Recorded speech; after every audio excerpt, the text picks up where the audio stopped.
اعوذ باللہ من الشیطان الرجیم بسم اللہ الرحمن الرحیم الحمد للہ رب العالمین والصلاة والسلام علی سید الانبیاء والمرسلین سیدنا و نبینا و مولانا بالقاسم محمد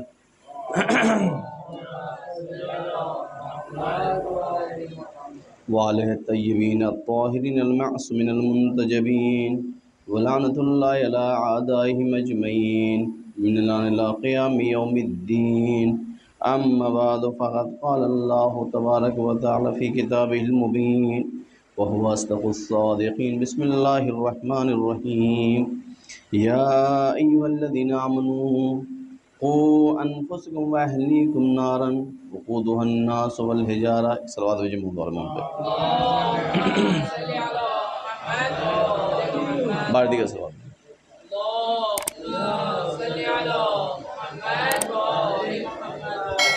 عزیزان محترم، ہماری گفتگو کل تک جس موضوع کے تحت چل رہی تھی، ہم اس نتیجے پر پہنچے تھے کہ کس طرح سے فیملی کی رسپانسبلٹی جو ہے وہ بچوں کو اور اپنی فیملی کو بچانے کے لیے ضروری ہے۔ یعنی جو پرائم ممبر ہے فیملی کا، اس کی ذمہ داری قوا انفسکم واہلیکم، اے وہ لوگ جو ایمان لائیں، یا ایھا الذین آمنوا، اے وہ لوگ جو ایمان لائیں، قوا انفسکم واہلیکم، تم اپنے آپ کو اور اپنی فیملی کو بچاؤ اس آگ سے جس کے ایندھن انسان اور پتھر ہے۔ پھر میں نے ایک مزید ایک آیہ کریمہ کی تلاوت کی آپ کے سامنے، اور ایک ربط ایجاد کرنے کی کوشش کی، اور بتایا میں نے کہ کس طرح سے خداوند نے کہا وَأْتَمُرُوا بَيْنَكُمْ بِالْمَعْرُوفِ، کہ تم آپس میں ہسبینڈ اینڈ وائف جو ہیں آپس میں بیٹھ کر بچوں کے فیوچر کے حوالے سے مشورہ کریں، یعنی بغیر کاؤنسلنگ کے، بغیر آپسی فہم کے، تفاہم کے آپ کوئی قدم نہ اٹھائیں۔ اور یہ چیز وہ ہے کہ جس کے حوالے سے میں نے کل عرض کیا تھا کہ جو حتیٰ طلاق کے حوالے سے کہ یعنی ہسبینڈ وائف میں جدائی ہو گئی ہے، اس کے باوجود بھی بچوں کی تربیت کی امپورٹنس اس حد تک ہے کہ قرآن نے صاف طور پر حکم دیا کہ تم الگ ہو گئے اس کے باوجود بھی مشورت کرو تاکہ وہ بغیر گارجین شپ کے نہ رہیں۔ یہ جو سنگل پیرنٹہڈ نکلا ہوا ہے آج کل آپ دیکھ رہے ہیں، فیملی انسٹیٹیوشن کی بات ہو رہی تھی کل، اور میں نے عرض کیا تھا کہ آج کی گفتگو میں فیملی انسٹیٹیوشن کے حوالے سے بات کروں گا، اور انشاءاللہ 2 دنوں میں، باقی کے جو 2 دن ہیں اس میں کس پروسیس سے ہم تربیت کر سکتے ہیں اس کے اوپر گفتگو کروں گا۔ آج جس موضوع کے اوپر بحث کرنی ہے وہ فیملی انسٹیٹیوشن کی امپورٹنس اور کس طرح سے فیملی کو ہم بعنوان فیملی دیکھ سکتے ہیں۔ دیکھیں، پرابلم یہ ہے ہمارے ہاں کہ فیملی کو ہم نے ایک انسٹیٹیوشن کے طور پر نہیں دیکھا ہے، ہم نے ایک رسم کے طور پر دیکھا ہے۔ میری بات پہ غور کیجیے گا، ہم نے شادی کو ایک مکتب سازی کے عنوان سے نہیں دیکھا کہ ایک مکتب ساز کام کرنے جا رہے ہیں، ہم ایک انسٹیٹیوشن کو بنانے جا رہے ہیں، ہم نے کبھی اس اینگل سے نہیں دیکھا۔ نتیجہ کیا ہوتا ہے؟ نتیجہ یہ ہوتا ہے کہ ہم شادی کر دیتے ہیں، ایک رسم اور رواج کے طور پر شادی کرتے ہیں، اور ایک لڑکے اور لڑکی کا انتخاب ہوتا ہے، دونوں آپس میں زندگی بسر کرتے ہیں۔ نہ ہم کسی چیز کو جو شرائط ہے اس کو ملحوظ خاطر رکھتے ہیں، نہ ہم کفر کو ملحوظ خاطر رکھتے ہیں۔ جو شرائط ہیں، پہلی بنیادی چیز ہے کہ لڑکے اور لڑکی میں ایکویلٹی ہونی چاہیے، ہم اس کو مد نظر نہیں رکھتے۔ کیوں؟ اس لیے کہ آپ فیوچر کی نسل کو، فیوچر میں ایک جنریشن کو بنا رہے ہیں۔ مولا کائنات کہتے ہیں کہ تم اپنے بچوں کے حوالے سے ان کے زمانے کے اعتبار سے سوچا کرو، اپنے بچوں کے فیوچر کے لیے، اپنے بچوں کے بارے میں ان کے زمانے کے اعتبار سے سوچا کرو، نہ کہ اپنے زمانے کے اعتبار سے۔ اب جب آپ ان کے زمانے کے اعتبار سے سوچیں گے تو آپ سوچیں کہ ان کے زمانے میں ان کی ریکوائرمنٹس کیا ہیں، ان کی ضرورتیں کیا ہیں، اس وقت کی سوسائٹی کیسی ہوگی۔ ایک بات بھیجو والو،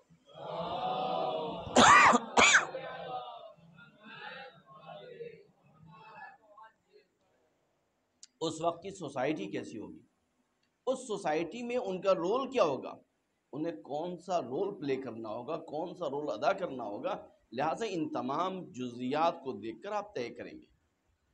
اسی لیے یہ مکتب اتنا امپورٹنٹ، میں نے عرض کیا تھا کل کہ اسلام نے تمام چیزوں کو اہمیت دی ہے، لیکن جتنی زیادہ اہمیت اسلام نے شادی کو، میرج انسٹیٹیوشن کو، فیملی انسٹیٹیوشن کو دیا ہے، اتنا کسی کو نہیں دیا ہے۔ اور فیملی کو بنانے کا ہدف کیا ہے؟ ایک فیوچر کی جنریشن وجود میں آئے، وہ جنریشن وجود میں آئے جو کمپیٹنٹ ہو۔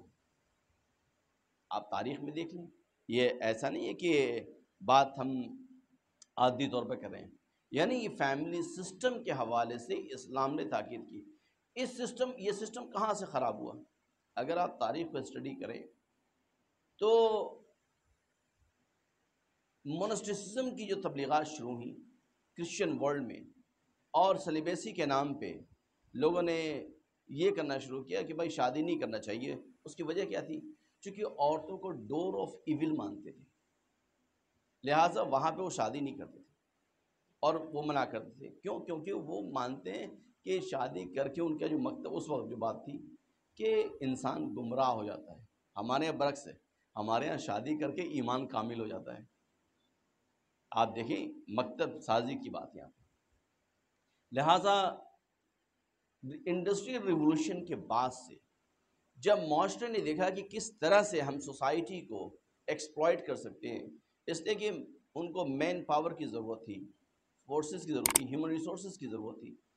اس ہیومن ریسورسز کو سب سے چیپ دام میں کہاں سے مہیا کر سکتے ہیں؟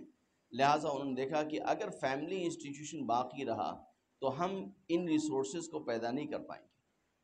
لہٰذا وہاں سے یہ ہوا کہ ایک نعرہ نکلا، ایک شعار ہوا کہ عورتوں کی آزادی کے حوالے سے، حقوق نسواں کے حوالے سے گفتگو شروع ہوئی۔ دراصل کی یہ ایکسپلائٹیشن تھا، اور وہاں سے بہت سارے نظریے نکلے، کہ جس میں ایک نظریہ ہے رائٹ ٹو باڈی کا نظریہ، کہ ان کا جس کا جسم اس کو وہ حق ہے۔ لیکن میں نے اس کے اوپر کافی نقد بھی کی ہے۔ رائٹ ٹو باڈی وہاں پہ اپلائی، کہاں پہ اپلائی ہونا یہ وہ نہیں جانتے۔ یعنی دراصل اس شعار کو لانے کے بعد سے انہوں نے عورتوں کو خود ان کی آئیڈینٹی سے محروم کر دیا، اور ان کی آئیڈینٹی صرف اور صرف میٹرلسٹک ورلڈ تک محدود رہ گئی۔ یعنی جس حد تک نیوڈزم ہے اس حد تک ان کی آئیڈینٹی ہے، کل ختم ہوئی ان کی آئیڈینٹی ختم ہو گئی۔ اسلام عورتوں کی ڈگنیٹی چاہتا ہے۔ اسلام کہتا ہے کہ دیکھو عورت کون ہے، پہلے پہچانو عورت کو۔ ایک سلام دیجیے محمد والا پہ۔ آگے آ جائے، آگے آ جائے، آگے آ جائے، عاقب صاحب آگے آ جائے۔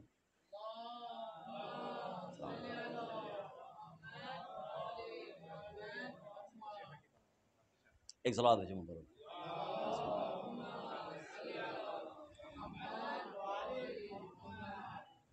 لہٰذا وہاں پر آپ دیکھیں کہ عورتوں کی آئیڈینٹی کو ان سے لے لیا گیا اور انہیں صرف میٹرلسٹک ورلڈ تک محدود کر دیا گیا۔ یہاں سے فیملی انسٹیٹیوشن کمزور ہونا شروع ہو۔ آج یورپ میں جتنی بھی پرابلمس ہیں وہ اس بنیاد کے اوپر ہیں کہ فیملی انسٹیٹیوشن کو کمزور کر دیا گیا۔ نتیجہ کیا ہوا؟ آپ دیکھیں وہاں پہ ساری چیز موجود ہیں لیکن ویلیوز کی کمی ہے۔ وہ جو ویلیوز ہونی چاہیے وہ ویلیوز نہیں ہیں، وہ جو امپورٹنس، جو اہمیت عورتوں کو دی جانی چاہیے وہ نہیں ہے۔ خود نیپولین بوناپارٹ کہتا ہے کہ تم اگر اچھی عورتوں کو دو گے تو ہم ایک اچھی سویلائزیشن دیں گے، جو اسلام کا شعار ہے۔ یہ دراصل اسلام کا شعار ہے، لیکن وہاں پہ کیا ہوا؟ عورتوں کو صرف اور صرف اس حد تک محدود کر دیا گیا کہ وہ ایک پلیجر کا آئٹم ہے، اس سے آگے کچھ نہیں۔ اور یہاں سے کئی نظریے بہرحال نکلے، میں اس کے اوپر بحث نہیں کروں گا۔ اسلام نے اس کے برعکس، یعنی شروع سے اسلام نے اس مکتب کی تاکید اس لیے کی کہ اس کے ذریعے تربیت ہو سکے۔ اس کی مثال کیا ہے؟ آپ کو دیکھیں کہ مولانا متقیان آئندہ نسل کے بارے میں گفتگو کر رہے ہیں۔ عقیل سے کیا کہتے ہیں کہ عقیل ہمیں ایک ایسی نسل کی بہادر شجاع خاندان کی لڑکی بتاؤ جس سے میں شادی کروں تاکہ بہادر فرزند پیدا ہو۔ یعنی کیا؟ فیوچر پلاننگ ہو رہی ہے، وہاں سے پلاننگ کریں فیوچر کے لیے، ایک نیکسٹ جنریشن کی پلاننگ ہو رہی ہے وہاں پہ۔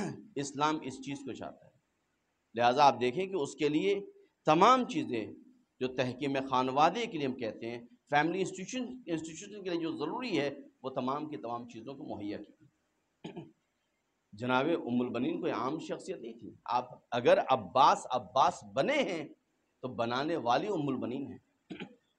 عباس کو عباس ام البنین نے بنایا، جناب ام البنین کا واقعہ میں حضرت ابوالفضل عباس کی زوجہ لبابہ سے ایک واقعہ نقل کر دوں کہ لبابہ جو سنتی تھیں کہ ان کو تعجب ہوتا تھا، ان کے بارے میں تعریف کرتی ہیں، مفصل روایت ہے اس میں تعریف کرتے ہوئے کہتی ہیں کہ جناب ام البنین کے بارے میں کہ آپ کو معلوم ہے کہ جناب ام البنین کا نام فاطمہ تھا، اور فاطمہ کلابیہ تھیں، بنی کلاب خاندان سے تھیں یہ. تو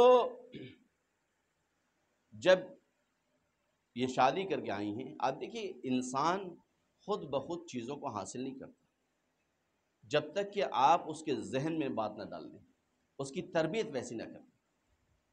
حضرت ابوالفضل عباس کے بارے میں جتنی بھی فضائل آپ سنتے ہیں، یہ جناب ام البنین نے شروع اول سے ان کو عطا کیے. جب جناب فاطمہ کے بارے میں تھوڑا سا اس چیز کو بیان کر دوں، پھر بات کو آگے بڑھاؤں گا کہ جناب فاطمہ کے بارے میں بہت مشہور واقعات تھے بہت سارے. تو جب ان کے اخلاقیات کے بارے میں لبابہ بیان کرتی ہیں، کہتی ہیں کہ میں نے دیکھا ان کو، زندگی میں دیکھا انہیں بہت ہی ہنسمکھ، بہت ہی خاموش طبیعت کی، حسین و جمیل، اور ضرورت پڑنے پر گفتگو کرتی تھی. ایسی گفتگو کرتی تھی کہ آپ ان سے بیٹھ کر اپنے دل کی ساری باتوں کو بیان کر دیں. کا اکثر ایسا ہوتا تھا کہ ہم جا کر ان کے پاس، جناب ام البنین کے پاس جا کر ہم اپنے دل کی باتوں کو بیان کرتے اور اپنی تمام چیزوں کو ان سے عرض کرتے، اور وہ ساری چیزوں کو سن کر ہماری مشکلوں کو دور کر دیتی. لیکن مجھے یہ تصور نہیں تھا ان کے بارے میں کہ شجاع اس حد تک ہوں گی، اور یہ شمشیر زن بھی ہوں گی، نیزہ بھی چلانا جانتی ہوں گی. ایک بار میں مدینے کے بازار میں جا رہی تھی تو بنی کلاب خاندان کی دو عورتوں کو دیکھا میں نے، جن کو میں جانتی تھی کہ جناب ام البنین کی رشتہ دار ہیں اور جانتی ہیں، ان کی بچپن کی دوست ہیں. میں نے سلام کیا اور ان کو بتایا کہ میں کون ہوں. انہوں نے پیار سے میں گل لگایا اور کہا یہ بتاؤ کیا ابھی بھی ام البنین تلوار رکھتی ہیں، تلوار کے ہمراہ چلتی ہیں؟ ان کو بڑا تعجب ہوا. کہا نہیں، مگر وہ تلوار شمشیر زنی جانتی ہیں. کہا شمشیر زنی جاننے کی بات کہہ رہی ہو؟ کہا وہ پورے خاندان میں ان کا کوئی مقابلہ نہیں تھا، اور نیزے میں اس حد تک ماہر تھی، نیزہ چلانے میں، کہ حتیٰ روم تک میں ان کی شہرت تھی. یہ خود جناب لبابہ بیان کرتی ہیں.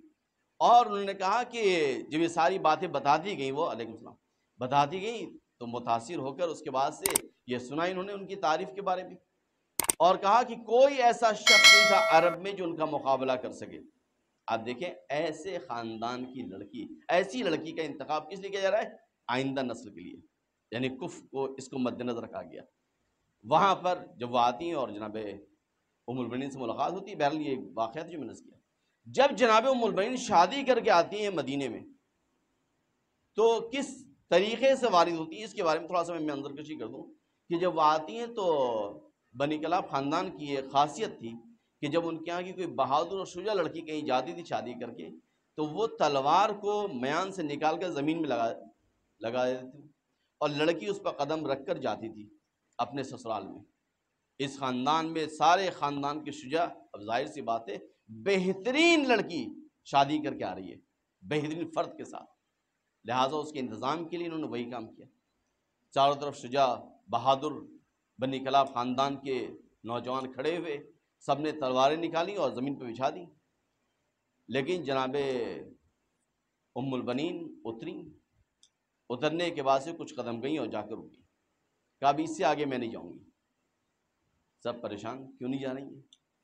کہا کہ جب تک بچے نہیں آئیں گے مجھے لینے کے لیے، میں اندر نہیں جاؤں گی. اب وہاں پر بچے آئیں، سارے بچوں کو لیا انہوں نے اور بچوں کے ساتھ آئیں، اور ایک جملہ کہا کہ بچوں یاد رکھنا میں تمہاری ماں کی جگہ لینے نہیں آئی ہوں، میں تمہاری کنیز بن کر آئی ہوں. یہ وہ تربیت تھی جو حضرت ابوالفضل عباس کے اندر آئی، اور انہوں نے اس چیز کو، آپ دیکھیں کہ زندگی کے آخری لمحے تک اس کو ادا کیا ہے. اسلام میرج کو اس لیے چاہتا ہے کہ آپ آئندہ نسل کی تربیت کر سکیں، اور تربیت کرنے کے لیے زمینہ فراہم ہونا چاہیے. اس زمینے کو مہیا کرنے کی شرط یہ ہے کہ آپ کے اندر کفر برابر ہونا چاہیے، یعنی ایکویلٹی ہونی چاہیے. دیکھیے دو چیزیں ہیں، عام طور ہم بات کرتے ہیں کفر کے حوالے سے، کہتے ہیں کہ ہر چیز نہیں، حد عقل ہمارے عقیدے میں، ہمارے ورلڈ ویو میں ہماری جہاں بینی میں ایک ایکویلٹی ہونی چاہیے. اگر وہ نہیں ہے تو یاد رکھیے گا شادی میں ہمیشہ پرابلم آئے گی. آج کل ہمارے سوسائٹی میں جو پرابلمس آتی ہیں، اکثر پرابلم جو تربیت کے حوالے سے بات ہو رہی ہے، کہاں سے آتی ہیں؟ اکثر جو پرابلمس آتی ہیں وہ اس لیے کہ ہسبینڈ اینڈ وائف میں بن نہیں پاتی. ہسبینڈ کچھ کہتا ہے، وائف کچھ کہتی ہے، دونوں مشورہ نہیں کرتے. جب مشورہ نہیں کرتے آپس میں تو ایک کانفلکٹنگ سچویشن جو ہے وہ ہمیشہ گھر کے اندر رہتی ہے. مولا کائنات فرماتے ہیں کہ جس گھر میں شور شرابہ ہو، اختلافات ہوں، اس گھر میں بچوں کی تربیت نہیں ہو سکتی. غور کر رہے ہیں آپ؟ اتنی امپورٹنٹ ہے اس چیز کو کہ آپ گھر کے اندر کس حد تک اور کیسے رہ رہے ہیں. ایک دوسرے سے ابراز محبت کرنا سب سے اہم پہلا نقطہ جو ہے. شادی کے بعد سے ہسبینڈ اینڈ وائف آپس میں ایک دوسرے سے ابراز محبت کریں. ایک بار امام محمد باقر علیہ السلام بیٹھے ہوئے تھے،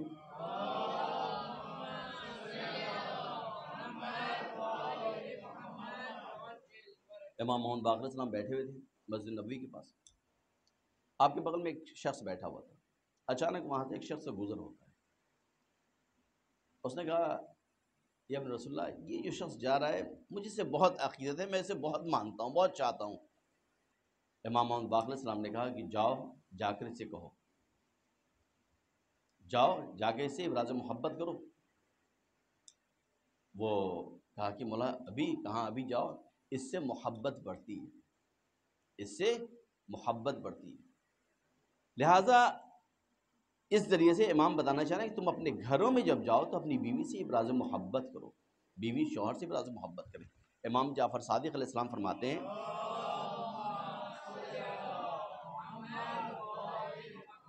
کہ ابراز محبت کے حوالے سے بات کرتے ہوئے کہتے ہیں کہ جب جناب ابراہیم علیہ السلام نے خداوند سے ایک سوال کیا، کہتے ہیں ربی ارینی کیف تحیی الموتى، پالنے والے میں نے کہا تم مردوں کو زندہ کیسے کرتا ہے.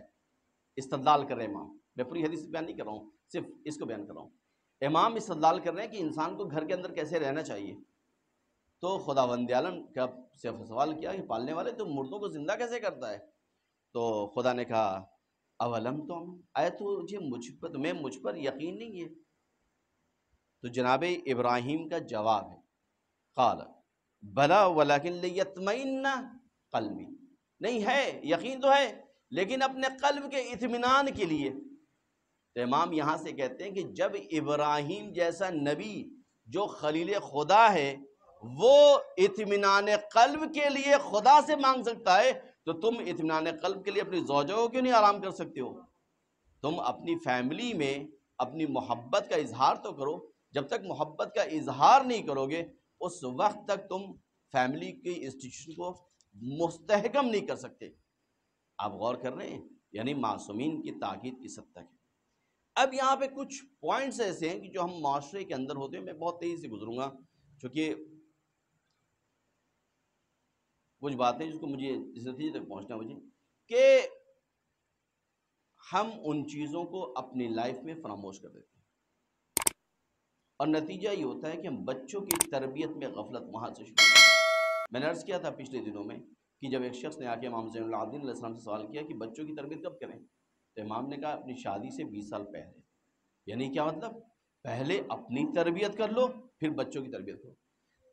جس فیملی کے اندر ہسبینڈ اور شوہر اور بیوی میں، ہسبینڈ وائف میں اگر ہم آہنگی نہیں ہوگی وہاں کے بچے ایموشنلی کبھی بھی پروگریس نہیں کر سکتے.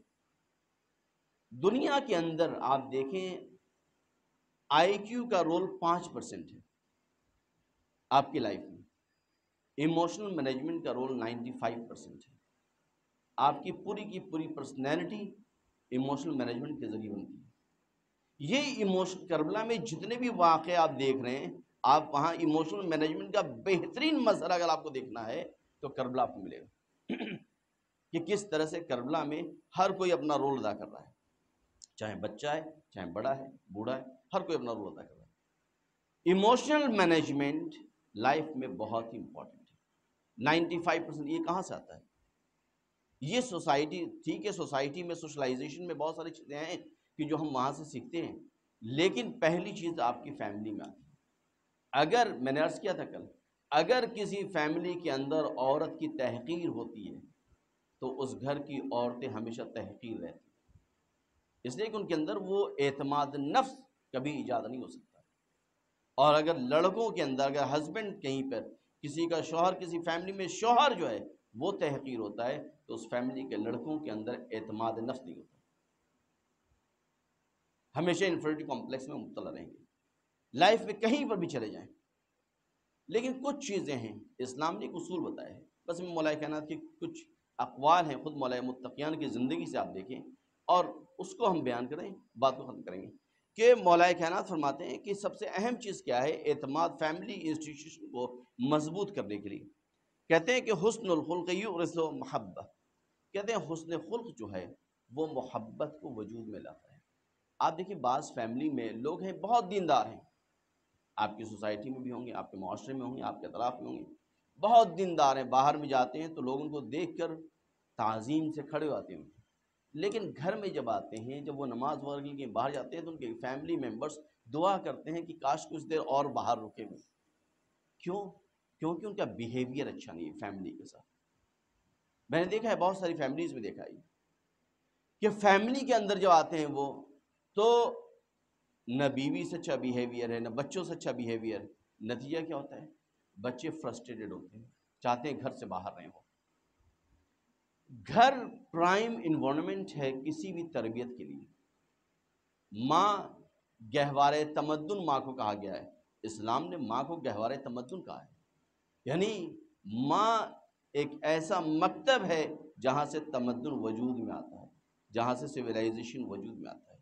جب آپ اس سویلائزیشن کو، اس معدن کو، اس گہوارے تمدن کو آپ ہمیشہ سپریس کریں گے تو کیسے امید کرتے ہیں کہ ایک اچھی سویلائزیشن وجود میں آئے؟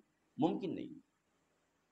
لہٰذا پہلی چیز جو ہے حسن خلق بہت ضروری ہے، اپنی فیملی کے ساتھ، بچوں کے ساتھ۔ بعض لوگ جاتے ہیں لیکن دیکھیں دیندار ہونا اور ہے، دین شناس ہونا اور۔ دینداری کا مطلب یہ انسان سمجھتا ہے کہ ہم نے نماز پڑھ لیا، روزہ رکھ لیا، حج کر لیا، زکوٰۃ دے دیا، خمس نکال دیا، ہم دیندار ہو گئے، ہماری ذمہ داری ختم ہو گئی۔ نہیں، دین شناس بننے کی کوشش کریں۔ جب دین شناس ہوں گے تو آپ کو معلوم ہوگا کہ آپ کی ذمہ داری کیا ہے، آپ کو کیا کرنا چاہیے۔ دوسری چیز جو امام فرماتے ہیں، کہتے ہیں کہ انصاف اگر فیملی کے اندر ہے تو وہ محبت کو مستحکم کرتا ہے۔ انصاف سوسائٹی کے اندر بہت ہی امپورٹنٹ ہے۔ اگر میری بات خشک ہو رہی ہے تو مجھے بتا دیجیے گا، تھوڑا ایک صلوات بھیجیے محمد والوں کو۔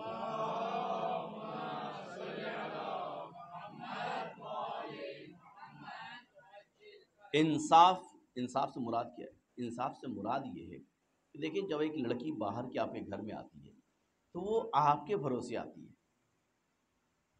سارا دار و مدار اس کے آپ ہوتے ہیں۔ بھائی آپ پہ بھروسہ کیا تبھی تو اپنے ساری فیملی ممبرز کو چھوڑ کے وہ آئی۔ اب یہاں آنے کے بعد سے آپ کو انصاف کے ساتھ دیکھنا چاہیے کہ آپ اسے کیسے عدل کے ساتھ مراد کریں، عدل کے ساتھ کیسے بیہیو کریں، جو اس کا حق ہے اس کو دیں۔ بعض فیملیز میں مشکل یہاں پہ ایجاد ہوتی ہے کہ وائف کے حقوق کو بیوی کے حقوق کا استحصال ہوتا ہے، اور بعض جگہ اس کے برعکس ہوتا ہے۔ جہاں پر اس کے برعکس ہوتا ہے وہ فیملی بھی خراب ہوتی ہے۔ مثال کے طور پر، یعنی ایک مثال میں عرض کر دوں کہ آپ کا ریموٹ کنٹرول آپ کے ہاتھ میں ہونا چاہیے، آپ کا ریموٹ کنٹرول کسی اور کے ہاتھ میں نہ ہو۔ بعض اوقات ہوتا ہے کہ بعض لوگ اپنا ریموٹ کنٹرول اپنی بیوی کے ہاتھ دے دیتے ہیں، وہ جیسے چاہتی ہے وہ چلاتی ہے، یہ بھی غلط ہے، یہ انصاف کے خلاف ہے۔ انصاف عدل کیا ہے؟ ہر شے کو اس کے مقام پر رکھنے کا نام ہے عدل۔ اگر آپ رکھ رہے ہیں تو، نہیں کریں تو ظلم ہے۔ لہٰذا آپ اپنے ریموٹ کنٹرول کو خود اپنے پاس رکھیں، آپ طے کریں کہ آپ کا بیہیویئر کیسے ہونا چاہیے دین کے سائے میں۔ اسی لیے ضرورت اس بات کی ہے کہ دین شناس ہونا۔ تیسری چیز جو عرض کروں گا وہ یہاں پر آ کر ایک بات اور عرض کر دوں کہ دیکھیں بعض اوقات چیزوں کو سمجھنے کی ضرورت ہے۔ انصاف کیا ہے؟ انصاف میں آپ کسی کی قربانیوں کو اگنور نہیں کر سکتے۔ ایک واقعہ عرض کرو، جنگ حنین کا واقعہ ہے۔ جنگ حنین جب ہوئی تو مال غنیمت ملا، مال غنیمت ملا تو رسول خدا صلی اللہ علیہ وسلم نے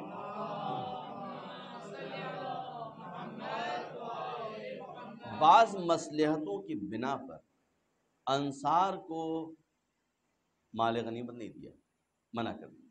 انصار ناراض ہو گئے۔ جب ناراض ہو گئے انصار، تو بعض نے بہت تند لہجے میں، سخت لہجے میں گفتگو کی۔ رسول خدا بھی اس بات سے ناراضی ہوئی، میں ناراض نہیں کہوں گا، ناراضی ہوئی۔ انہوں نے کہا کہ انصار کے لوگوں کو بلاؤ، میں ان سے ملوں گا اکیلے میں۔ ان کو بلایا گیا، رسول خدا بیٹھے حجرے میں، گفتگو شروع کی۔ کہا یہ بتاؤ میں نے تمہارے لیے یہ نہیں کیا، تمہارے لیے یہ نہیں کیا، تمہارے لیے یہ نہیں کیا۔ وہ سب خاموش رہے۔ کہا رسول اللہ آپ نے کیا؟ کہا تم دین سے بھٹکے ہوئے تھے، ہم نے تمہیں دین دیا، کہاں؟ کہا تم بیچارے تھے، ہم نے تمہیں راہ ہدایت دی، کہاں؟ سب کہتے، رسول خدا کہتے گئے، اور تمام انصار خاموشی سے ہاں کرتے رہے، کسی نے کچھ نہیں کہا۔ جب رسول خدا نے سب کچھ کہہ لیا، کہا اب تم کہو تم نے میرے ساتھ کیا کیا ہے؟ سب نے کہا یا رسول اللہ ہم کیا کہیں، ہم کیا کہیں؟ رسول خدا نے کہا نہیں تم کہو تم نے کیا کیا ہے۔ کہا کہ ہم نے کیا کیا آپ کے لیے یا رسول اللہ جو ہم کہیں؟ کہا تم کہو کہ یا رسول خدا جو آپ نے ہجرت کی ہم نے آپ کو پناہ دیا۔ اور کر رہے ہیں، جب آپ نے ہجرت کی ہم نے آپ کو پناہ دیا، جب آپ کا کوئی یار و مددگار نہیں تھا ہم اس وقت آپ کے یار و مددگار بنے۔ اور رسول خدا نے اس طرح سے ان کو بتانا شروع کیا کہ دیکھو تم اپنی نیکیوں کو فراموش نہ کرو۔ یعنی اس کا مطلب یہ ہے کہ اگر آپ ہسبینڈ وائف میں جب کبھی اختلاف ہوتا ہے تو کیا ہوتا ہے، فوری طور پر اگنور کریں، تم نے کچھ کیا نہیں، تمہارے جیسا نکمہ تو دنیا میں دیکھا ہی نہیں ہم نے۔ کیا ہوتا ہے، یہی جملہ ہوتا ہے نا کہ ہماری قسمت پھوٹی تھی جو تم سے شادی ہو گئی۔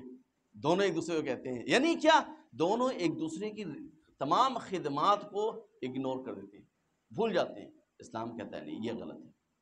جو خدمات ہیں اس کا اعتراف کرو۔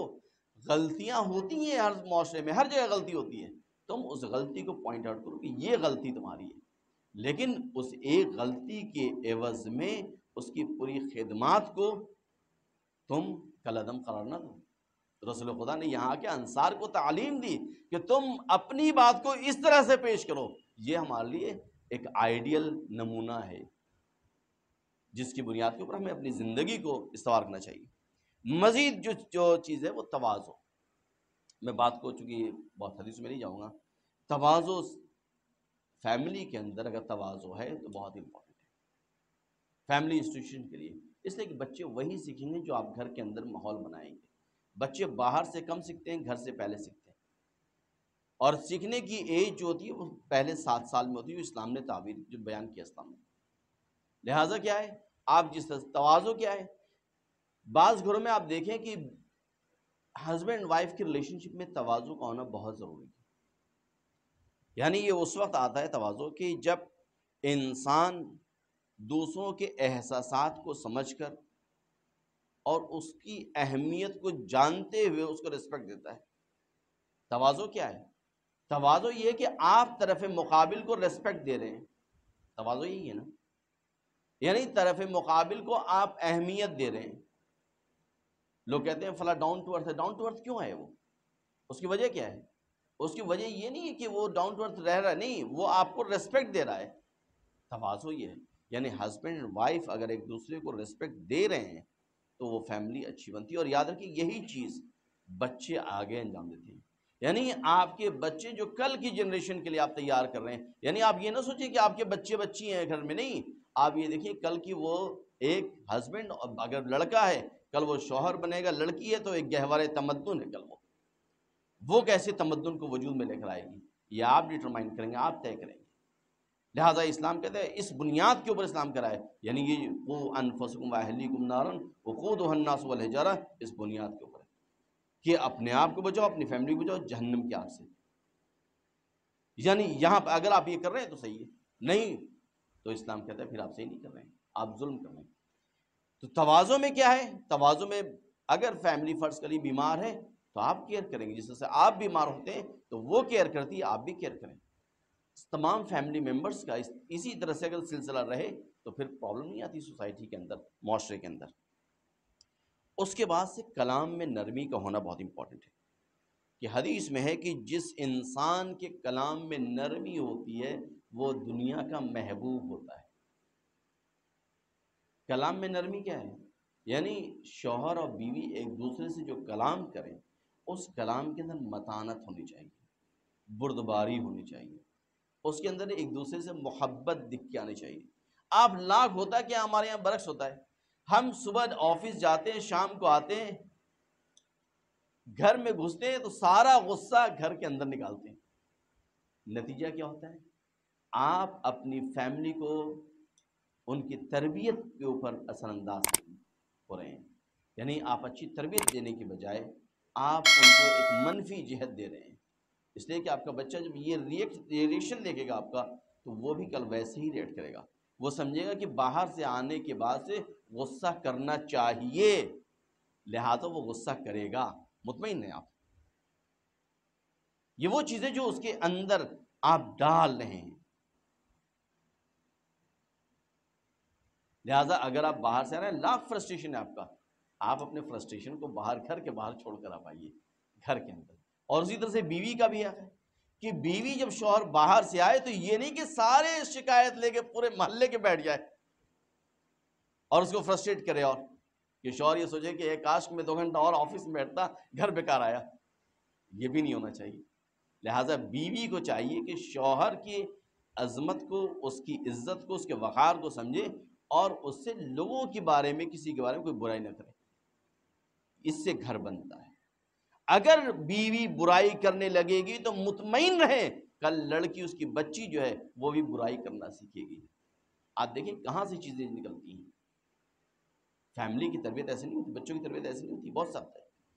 اس آیت کے ذیل میں بات کر رہا ہوں کہ قوا انفسکم واہلیکم نارا وقودها الناس والحجارہ، کہ تم اپنے آپ کو اور اپنی فیملی کو جہنم کی آگ سے بچاؤ جس کے ایندھن انسان اور پتھر ہیں۔ یہ چھوٹی چھوٹی چیزیں ہیں جو ہمارے معاشرے میں ڈیلی کی آتی ہیں، ہم ان چیزوں کو اگنور کرتے ہیں۔ یہ بہت امپورٹنٹ ہے کہ آپ کا شوہر جب باہر سے آ رہا ہے تو آپ مسکرا کر اس کا استقبال کریں تاکہ وہ باہر کے غم و غصے کو بھول جائے، اور شوہر کے لیے بھی یہ ہے کہ وہ بیوی سے ملے تو یہ نہیں کہ تم دن بھر کرتی کیا رہی، تم نے گھر میں بیٹھی تھی، تم نے کیا ہی کیا ہے،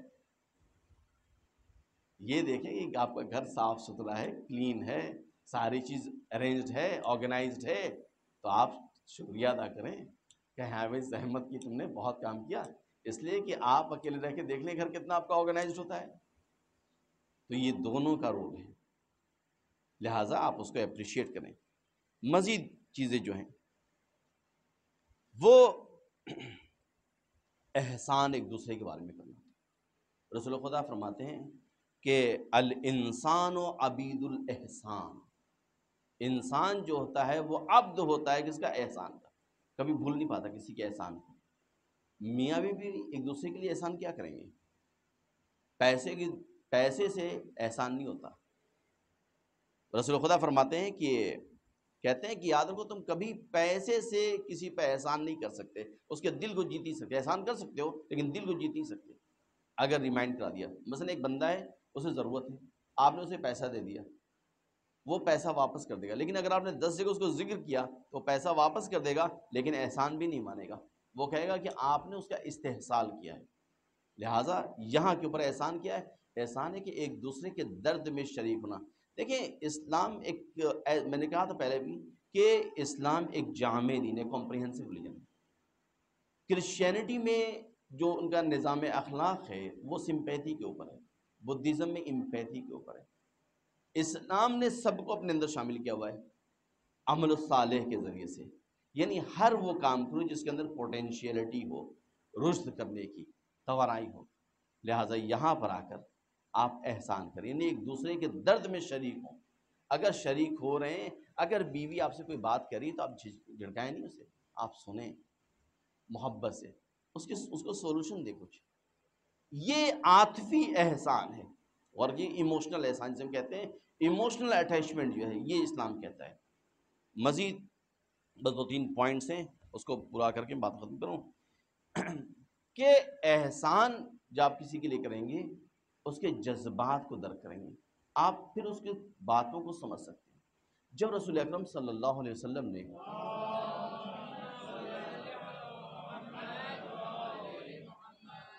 فتح مکہ کیا تو رسول خدا کی ایک شخصیت کے حوالے سے بہت پروپیگنڈا کیا گیا وہاں پہ۔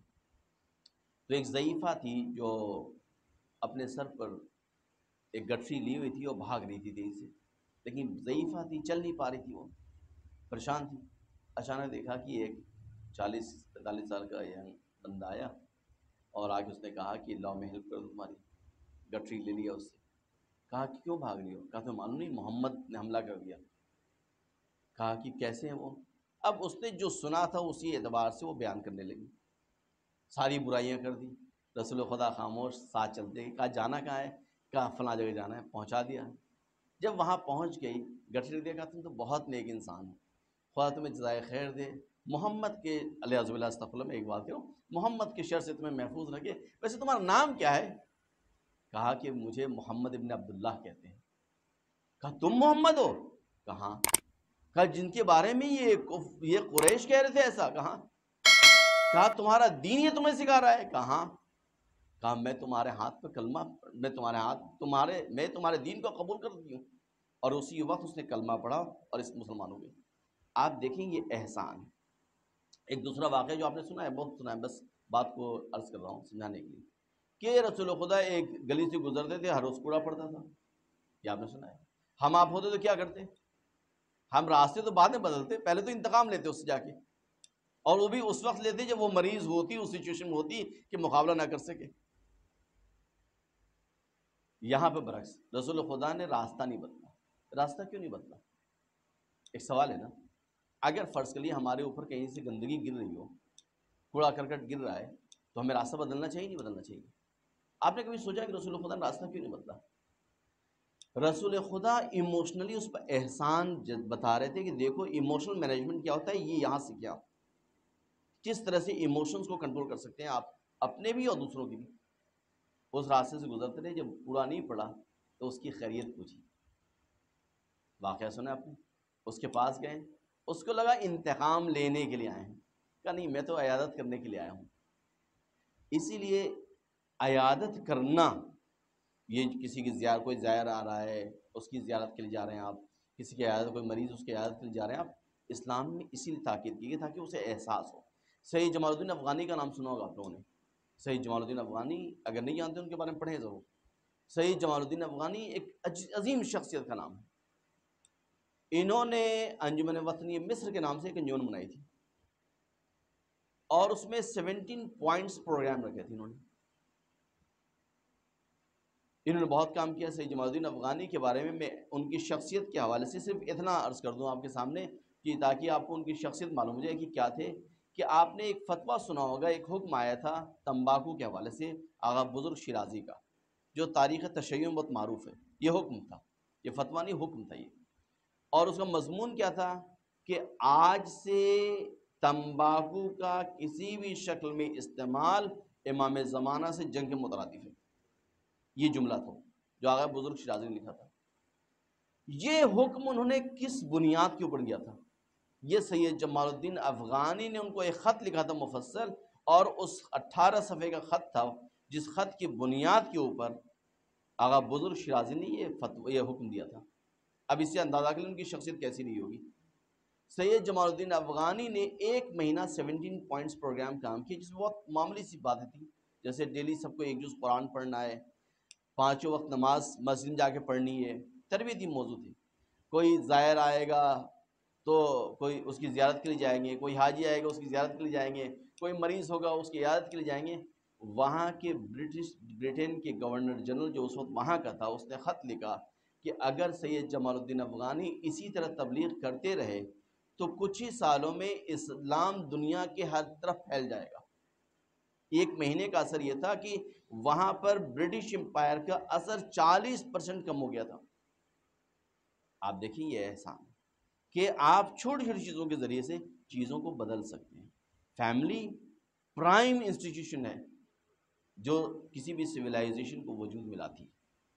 اس کے بعد سے بہرحال یہ ایک دوسرے کے لیے نیکی کی باتیں کرنا فیملی کے اندر، یعنی آپ ہسبینڈ وائف اگر کوئی پرابلم بھی ہے تو آپ اس کو اچھے موڈ میں سمجھاتے ہیں ایک دوسرے کو، اس سے آپس میں ہم آہنگی بنتی ہے، محبت بڑھتی ہے، ادروائز مشکلات ایجاد ہوتی ہیں۔ اسلام نے آ کر ان تمام چیزوں کو بیان کیا، اور میں بہرحال بات کو ختم کر رہا ہوں یہاں پہ کیونکہ کافی ٹائم بھی ہو گیا۔ اسلام نے فیملی کو اس بنیاد کی کہ آپ کو بچوں کی تربیت کرنی ہے، تو اسلام کہتا ہے پہلے فوکس آپ کریں بچوں کی تربیت پہ، لیکن کب؟ امام صلی اللہ علیہ وسلم کہتے ہیں پہلے اپنی تربیت کرو۔ اپنی میں کچھ پوائنٹس کو چھوڑ رہا ہوں چونکہ آج میری آواز بھی ہو رہی ہے کہ یہاں پر آنے کے بعد سے آپ دیکھیں کہ اسلام نے جن پوائنٹس کو بیان کیے یہ تو کچھ تھے، ورنہ تقریباً اس طرح کے میں نے جو دیکھے ہیں فیملی انسٹیٹیوشن کو مضبوط کرنے کے لیے، وہ تقریباً 170 پوائنٹس ہیں، چھوٹے چھوٹے پوائنٹس ہیں جو اسلام نے دیے ہیں کہ اگر ہم اس کو اپنی زندگی میں اپنا لیں تو خدا کی قسم ہم مہدوی سوسائٹی بنا سکتے ہیں۔ آپ توقع، آپ کی امید کیا ہے؟ آپ کیا کہتے ہیں کہ امام زمانہ جل اللہ تعالیٰ فرجہ شریف کا ظہور ہو؟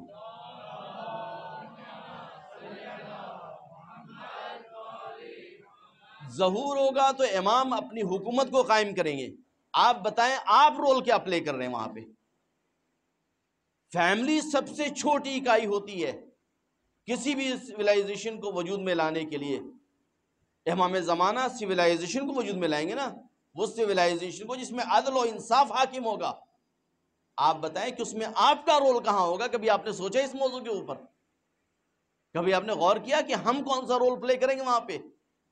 آپ ابھی سے یہ رول پلے کر سکتے ہیں اگر اپنی فیملی کو آپ نے مہدوی فیملی بنا دی، اپنی فیملی کے اندر وہ تربیت لا دی آپ نے۔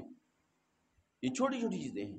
اگر اپنے بچوں کو آپ نے ویسا پروان چڑھایا کہ جیسے کہ جو کل جا کر امام زمانہ جو اللہ تعالیٰ فرجہ شریف مدد کر سکے، ان کے اخلاق میں، ان کے ارتباطات میں، ان کے گفتار میں، رفتار میں، کردار میں اگر آپ نے مہدوی اسپرٹ کو زندہ کر دیا تو یاد رکھیے گا آپ نے امام زمانہ کی مدد کی۔ یہ جو ہم کہتے ہیں کہ خدایا ہمیں توفیق عنایت فرما کہ ہم امام زمانہ کے ناصر و مددگار بنے، کیسے بنیں گے آپ کے پاس موقع ہے، فرصت ہے۔ میں نے کل بھی عرض کیا تھا عزیزان محترم، کوشش کریں کہ ویسے بنیں کہ امام کے ساتھ رہیں، ایسا نہ ہو کہ آخری وقت میں زحاق ابن عبداللہ کی طرح امام کے ساتھ چھوڑ کے چلے جائیں۔ سب کچھ کرنے کے بعد یہاں پر آپ کو طے کرنا ہے کہ آیا ہم کر رہے ہیں نہیں کر رہے ہیں۔ آج کل کیا ہو رہا ہے، بچے مجلسوں میں جاتے ہیں، رات بھر وہاں رہتے ہیں، ہم پوچھتے نہیں ہیں۔ آپ بچوں کو نوٹ بک دیں، فیملی کی ذمہ داری یہاں شروع ہوتی ہے۔ آپ ان سے کہیں کہ تم مجلس میں جو سن رہے ہو وہ لکھ کر لاؤ، میں تمہارے نوٹس کو چیک کروں گا۔ کسی کے پاس اتنی فرصت نہیں ہے کہ وہ یہ کام کرے۔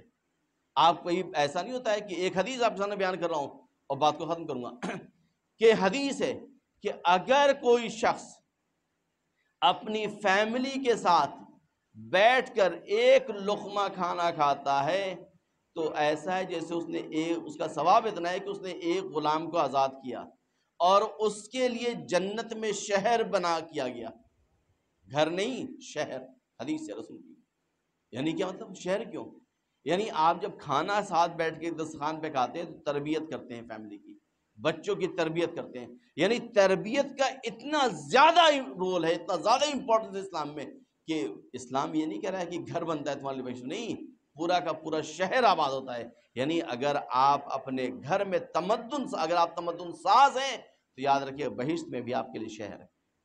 یہ آپ کی ذمہ داری ہے۔ معصومین نے اس کام کو انجام دیا اور یہ تربیت کا اثر گھر سے ہوتا ہے۔ ذرا محترم تاریخ میں دیکھ لیں، بس ایک بات کو ربط دیتے ہوئے عرض کروں کہ کیا وجہ تھی کہ امام حسین علیہ السلام نے جب ہر آگے بڑھائے اور امام حسین علیہ السلام کے لجام فرض کو اس نے ہاتھ ڈالا تو امام حسین نے کیا جملہ کہا؟ تمہاری ماں تمہارے غم میں رو گی، تمہارے غم میں بیٹھے گی، یہی جملہ تھا نا۔ یہ کیوں کہا امام نے؟ آپ نے کوئی سوچا؟ گہوارے تمدن کی بنیاد پر کہا۔ ماں نے اس کو بچپن میں سنایا تھا کہ جناب زہرا کے بارے میں، جناب زہرا کی فضیلت کو بیان کیا تھا، لہٰذا اس کے ذہن میں تھا، لہٰذا اس نے پلٹ کے جواب کیا دیا؟ حور نے پلٹ کے جواب کیا دیا؟ یہی تو کہا کہ مولا آپ اگر کوئی اور یہ جملہ کہتا تو میں ہی جملہ پلٹا دیتا، لیکن میں کیا کروں کہ آپ کی ماں وہ ہیں کہ میں جملہ کبھی نہیں کہہ سکتا۔ آپ غور کر رہے ہیں کیوں؟ اس لیے کہ بچپن میں اس کی تربیت کی گئی تھی کہ دیکھو زہرا کون ہے، پہچانو۔ لہٰذا یہاں پر آنے کے بعد بھی وہ پہچان رہا ہے۔ یہ تربیت کا اثر تھا۔ یہ تربیت کھل کے کب سامنے آ گئی؟ عصر عاشور کو آ گئی، روز عاشور، صبح عاشور کو یہ تربیت کھل کے سامنے آ گئی۔ غور کر رہے ہیں آپ، بچپن کی تربیت تھی یہ، بچپن میں جو سنا تھا۔ اب یہ کچھ دنوں تک وہ جنگ کرتا رہا اپنے آپ سے کہ کس کو سنے، اس چیز کو مانے کہ جو بچپن میں تربیت ہوئی تھی، یا اپنی خواہشات نفسانی کو سنے۔ وہ آخر میں تربیت جو ہے وہ کامیاب ہوئی، اور نتیجہ کیا ہوا؟ نتیجہ یہ ہوا کہ شب عاشور وہ ٹہل رہا ہے، پریشان حال ہے، مضطرب ہے۔ کبھی جاتا ہے عمر ساتھ سوال کرتا ہے، عمر ساتھ کیا واقعی جنگ ہوگی؟ عمر ساتھ کہتا ہے جنگ تو ایسی ہوگی کہ دیکھنے لائق ہوگی، ہاتھ پہ ہاتھ قلم ہوں گے، سر کٹیں گے، یہ ساری باتیں۔ صبح ہوئی، برداشت نہیں کر رہا وہ، اس نے کہا کہ میں نے طے کر لیا ہے، مجھے جانا ہے امام حسین کی طرف۔ اپنے بھائی کو بلاتا ہے، بھائی سے کہتا ہے کہ میں امام حسین کی طرف جا رہا ہوں۔ بیٹے کو بلاتا ہے، کہتا ہے بیٹا میں نے طے کر لیا ہے کہ میں حسین کی طرف جاؤں گا، تمہارا کیا ارادہ ہے؟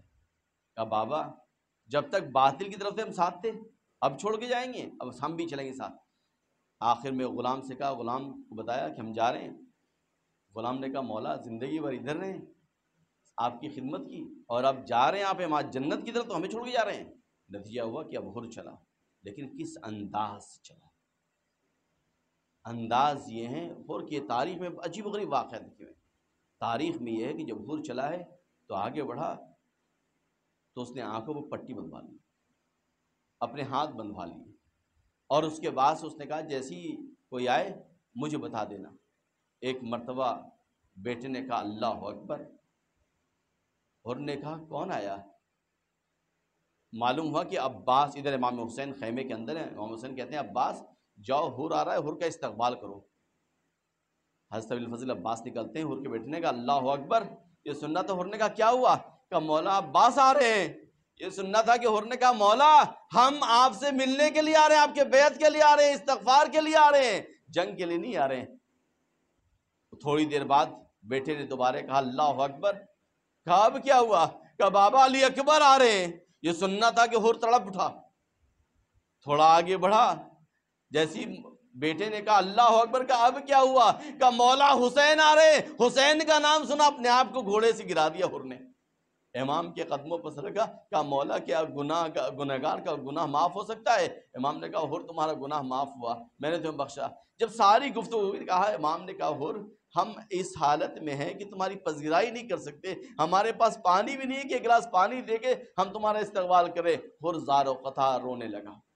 عزیزان محترم، ہر نے کہا مولا اگر اجازت دیں تو میں جا کے شہزادی زینب سے بھی دو جملے کہہ دوں، میری وجہ سے وہ لوگ یہاں پہ آئے ہیں۔ امام نے کہا عباس لے جاؤ ہر کو شہزادی زینب کے خیمے کے سامنے کھڑا کر دو۔ ایک بار ہر جناب زینب کے خیمے کے سامنے آیا، جناب زینب کے خیمے کے سامنے آ کے ہر نے کہا بیویوں مجھے معاف کرنا، میری وجہ سے آپ یہاں پہ آ گئیں بیویوں، لیکن میری ایک درخواست ہے کہ آپ اپنی اپنی مال والد ماجدہ سے میری شفاعت کریں گی۔ یہ سننا تھا کہ خیمے کے اندر سے کوہرام مچا، ہر تڑپ اٹھا، ہر اپنے سر کو پیٹنے لگا، ہائے ہر تم نے دوسری مرتبہ خاندان عطرت کو رلایا۔ اب واپس آیا، کہا مولا مجھے جنگ کی اجازت دیجئے۔ اب ہر جانے کو تیار ہے کہ ایک مرتبہ جوان بیٹا آگے بڑھا، کہا بابا میرے تھے آپ جنگ کرنے کیسے جائیں گے، لہٰذا مجھے اجازت دیجئے۔ اب ہر کا بیٹا گیا، اس نے جنگ کی، بہت اچھی جنگ کی، بہترین جنگ کی، وہ اس طرح انداز سے جنگ کی جو ہر کا انداز تھا، لیکن ایک مرتبہ آواز گونجی بابا مدد کو آئیے، ہر کا بیٹا زخمی ہو کر گرا تھا۔ اب ہر تیزی سے پریشان ہو کر، جوان بیٹے کی بات تھی، آگے بڑھا، جب وہ قریب گیا تو کیا دیکھا کہ بیٹے کا سر امام حسین کے زانوں پر ہے۔ ایک مرتبہ ہر نے کہا مولا غلام کو اتنا احترام نہ دے کہ غلام کا سر، غلام زادے کا سر آپ کے زانوں پر۔ امام نے کہا ہر تم کیسے آ سکتے، ارے کوئی ضعیف باپ جوان بیٹے کا لاشا دیکھ سکتا ہے؟ میں ہاتھوں کو جوڑ کر کہوں گا اے مولا یہی کربلا ہے، کچھ ہی دیر بعد آپ ہوں گے، علی اکبر کا لاشا ہوگا۔ جو تاریخ گزری، جب یہ قافلہ اسیر ہو کر چلا، اور جب حلب پہنچا تو تمام سرنوں کے نیزہ پر ہے۔ ایک مسیحی عورت، ایک عیسائی عورت علی اکبر کے سر کو دیکھ رہی ہے اور کچھ جملہ کہہ رہی ہے۔ ساری بیویاں دیکھ رہی ہیں۔ لیلا دیکھتی ہے، کہتی ہے بیوی کیا ہوا، تم کیا کہہ رہی ہو اس سر کو دیکھ کر؟ کہا کہ بیوی میں کچھ نہیں کہتی، بس اتنا کہہ رہی ہوں، اپنے عیسیٰ سے دعا کر رہی ہوں کہ جب یہ جوان کا سر کٹا ہوگا، جب یہ جوان شہید ہوا ہوگا تو کاش اس کی ماں زندہ نہ ہو، کاش اس کی ماں زندہ نہ ہو۔ لیلا تڑپ گئی، اے بیوی، اس کی دکھیاری ماں، میں موجود ہوں۔ الحمدللہ القوم الظالمین۔